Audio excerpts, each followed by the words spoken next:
Welcome, folks, to another edition of Blue Streak Spotlight. I'm your host, Jimmy Burry. Joining me today is former Blue Streaks wide receiver Frank Ross. Frank, welcome to the program. Thanks, Jimmy. It's great to be here and happy to give you guys some time. Well, thanks for coming.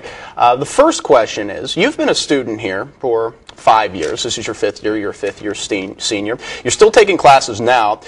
Talk about what it's like to be a student-athlete here at John Carroll.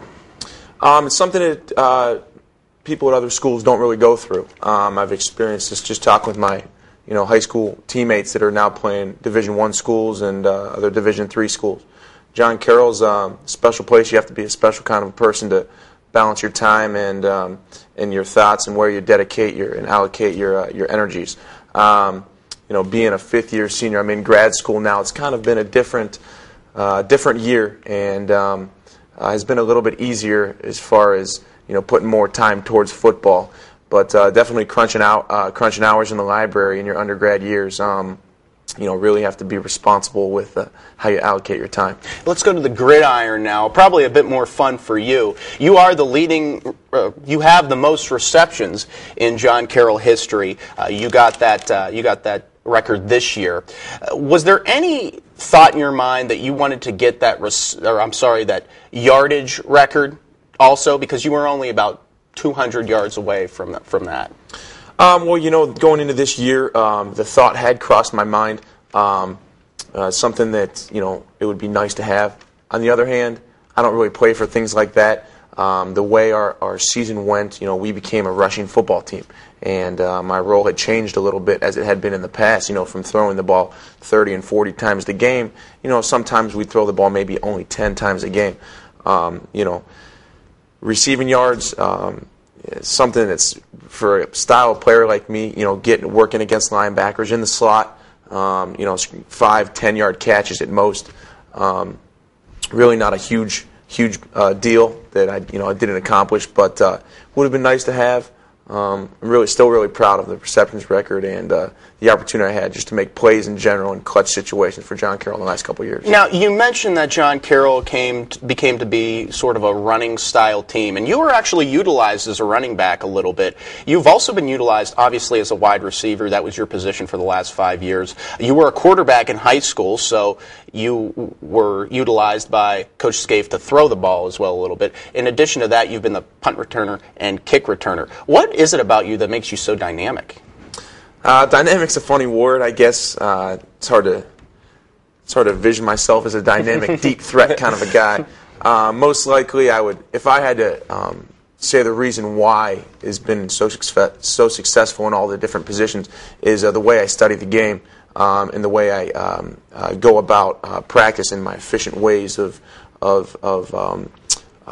being prepared at each position. I guess as far as Division III athlete goes, you don't have to be the fastest guy. You have to be in the right spot at the right time, doing the right things, and that's why I think I was able, being so dedicated to being the best we had at each one of those positions, was why I was able to take on so many roles.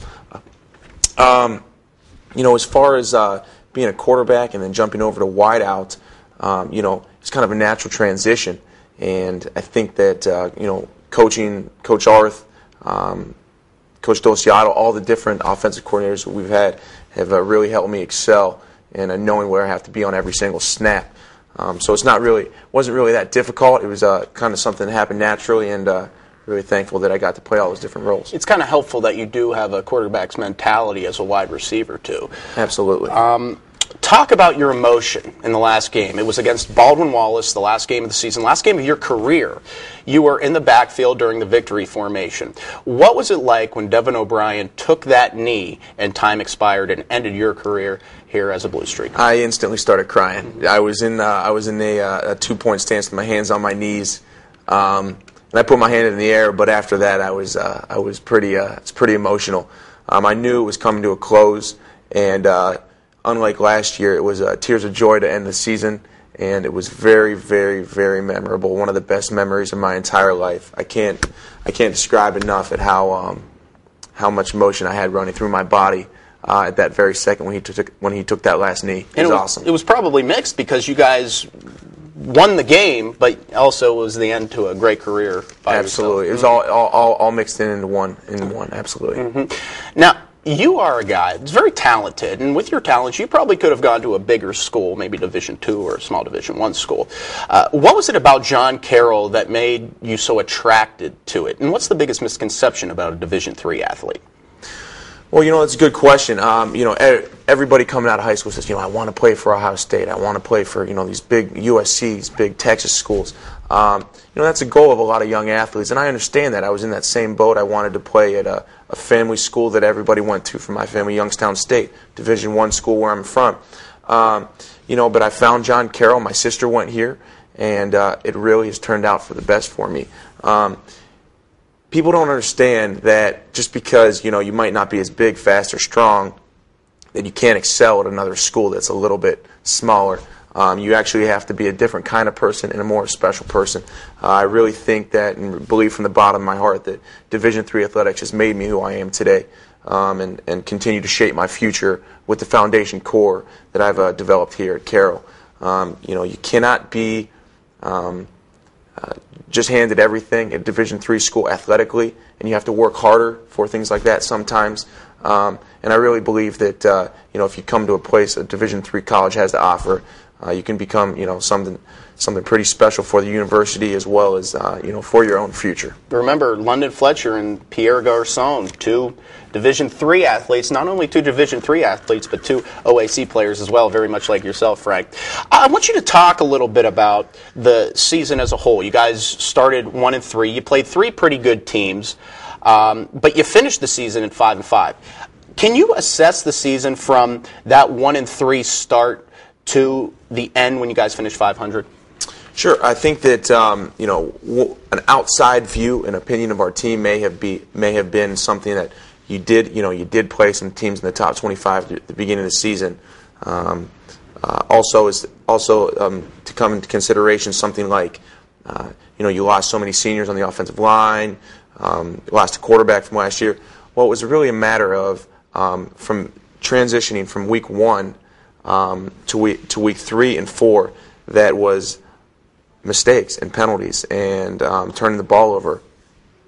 If you see when we started the season, little details, missing key blocks, a lot of 3 and outs that didn't happen as we got better, and we finished the season with one of the best offenses in the last 3 games.